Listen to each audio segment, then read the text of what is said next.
What is going on, guys? It is Wrestlelamia here, back with some more news. Join us now as we look at the wildest news stories and rumors you need to know, including details on Drew McIntyre's new WWE deal, bad news for AEW, Gunther reveals he didn't want to work on the main roster, a wrestler was hit by a bus, WWE are fully aware of the complaints about Def Rebel, and much more. Be sure to subscribe and hit that notification bell for daily wrestling videos, and follow us on Facebook for exclusive lists. Also check out our new videos on Wrestlelamia XL. Now let's see the intro and get straight into our first story.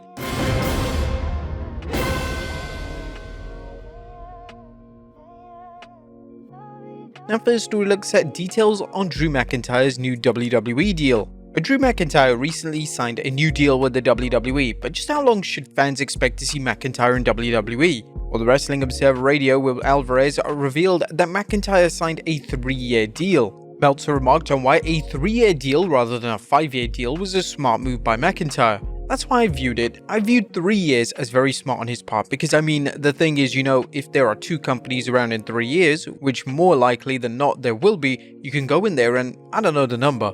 McIntyre will be taking time off though as he's dealing with an elbow ailment. PW Insider reported Drew McIntyre will not be back on TV immediately as he's still recovering from his badly hyperextended elbow. He received a lot of respect from the WWE for working through the issue over the course of the last week's UK tour. This isn't the first time Drew has toughed it out through nagging injuries or illnesses such as the flu. Next up, bad news for AEW. Is AEW's ratings woes limited to the US market? Well, not according to a recent report concerning an international service that has aired AEW content. The first report concerns bad news for AEW and fans who had previously watched it on the streaming service DAZN. According to Inside the Ropes, in early 2023, All Elite Wrestling partnered with DAZN to broadcast weekly TV and 4 pay-per-views from the promotion across 42 markets in Europe and Asia. However, fans were curious why DAZN stopped airing AEW content. Reporter Steve Mulhausen tweeted, "Scoop, DAZN and AEW had a 3-year deal with DAZN having the right to drop them after the first year.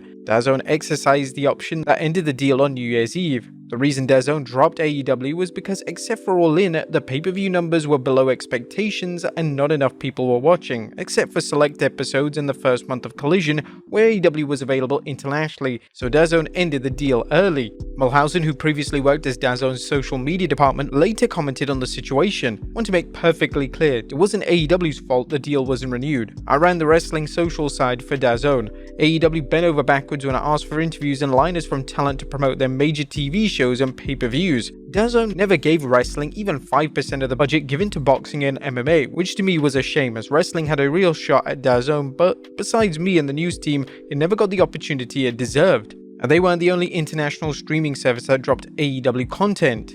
Wrestling Observer Figure 409 reports less than a year after signing a multi-year streaming deal with Televisa Univision, AEW is no longer available on the company's VIX platform, the second such international broadcast deal that has quietly gone away. Now, this isn't good news, and it'll be interesting to see if one or both streaming services pick up a different wrestling company. AEW's ratings have been hit and miss for some time, but the 24th April ratings for Dynamite were particularly low, with Inside the Ropes breaking things down as follows. The ratings were the lowest since 2021 and saw viewership in the 18 to 49 demo falling to 0.23 rating, which is an 11.5% drop from last week. This was the lowest rating in this category since June 24th, 2020. They noted the show aired against NBA playoffs and there were other reasons for why the ratings plummeted. There may be reasons besides the product for the ratings suffering, but how do Warner Bros. Discovery executives feel about this? Well, PW Insider is reporting a source in WBD claims the cable network is really happy with the ratings. While this claim may be ludicrous, as one has to analyze Dynamite's place in the ratings on cable TV, especially for its 18 to 49 demo, if Dynamite comes in at the top 3 or even 5, WBD may be happy. While the overall viewership has declined, the show rating in the top 5 cable ratings regularly may be enough to satisfy them, and equally important, its advertisers. Nevertheless, AEW needs to work on a strategy to grow its decreasing audience and find out why its core fans are tuning out. What do you think AEW can do to boost its ratings? Let us know in the comments down below. Next up, major injury updates on 2 top AEW stars. Now, there are two injury updates concerning AEW stars MJF and Powerhouse Hobbs, and the news isn't good, but as we'll see, it will create some possibilities for AEW to elevate other talent. The first story concerns MJF. The former AEW World Heavyweight Champion has been off TV since he dropped the world title to Samoa Joe at World's End. According to several reports, MJF was dealing with various injuries for some time, but he wanted to drop the title in the ring rather than vacate it. While the Salt of the Earth dropped the title, he disappeared from AEW, leading to questions how hurt he was when he would return. MJF has remained quiet about things, and up until recently, so had AEW President Tony Khan. Now Jason Solomon is reporting, "So a bit of news, hearing through the grapevine that it'll be a while yet before we see MJF back in the ring. PT was not a success and he had to go under the knife. Not sure of any timetable, but that's obviously a blow to AEW. His presence has been missed." Now keep in mind the story has not been confirmed, but given MJF's strict adherence to kayfabe and his fondness for keeping fans in the dark, there's no telling what's going on. The lack of information led to frenzied fan speculation that MJF had signed with the WWE and was going to debut at Wrestlemania 40, but the second injury concerns Powerhouse Hobbs. The Don Callis family resident strongman was reportedly injured during his bout against Jon Moxley on the 24th April Dynamite. Brian Alvarez and Fightful Select each reported on the injury, and while details are unknown, it's currently believed that Hobbs isn't expected back anytime soon.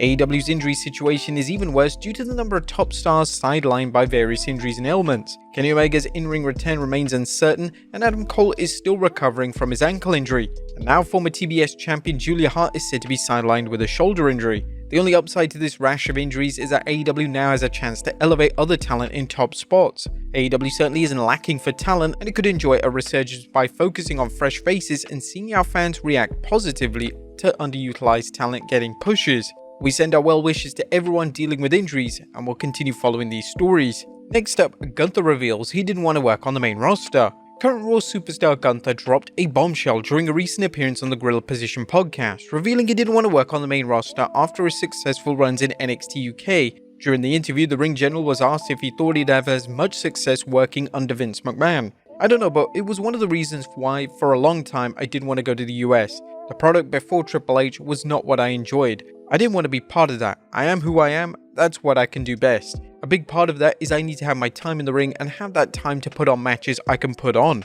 As Fightful noted, NXT UK was booked by Shawn Michaels and Triple H. Gunther explained why it would have been different under the old regime. That chance would not be there under the old regime. With Triple H, he always saw that in me and he always had that vision for me. I got lucky that a lot of things in my career took place at the right time. It was a little bit of a leap of faith when I first made the move over. Everything worked out in the end. You may recall rumors when Gunther jumped to the main roster that Vince McMahon wasn't impressed with the big man. Thankfully, Vinnie Mac's retirement gave Triple H the book and he pushed Gunther to the moon, leading to a spectacular reign as Intercontinental Champion for the leader of Imperium. Next up, Darby Allin hit by a bus. Now it seems that former TNT and AEW World Tag Team Champion Darby Allin was recently hit by a bus. He was originally scheduled to climb Mount Everest this year, but had to back out breaking his foot. Darby recently informed his fans via Instagram that awkward moment when you're crossing the street in New York with a broken foot and get hit by a bus. While getting hit by a bus is never a pleasant situation, it appears that Darby emerged relatively unscathed. We send our best to Darby for a speedy recovery. And finally, WWE is fully aware of the complaints about Def Rebel music. And last but not least, we reported on fans' disappointment, and some might say disgust with Def Rebel's work creating theme songs for the WWE's various superstars. However, does the WWE know just how upset fans are? Sean Ross Sapp of Fightful reports they are very aware of them. The WWE has made some great improvements in different elements of its production, but the music remains a sore spot. Do you think they'll resolve this big problem? Let us know in the comments down below, and I'll see you next time with some more wrestling content.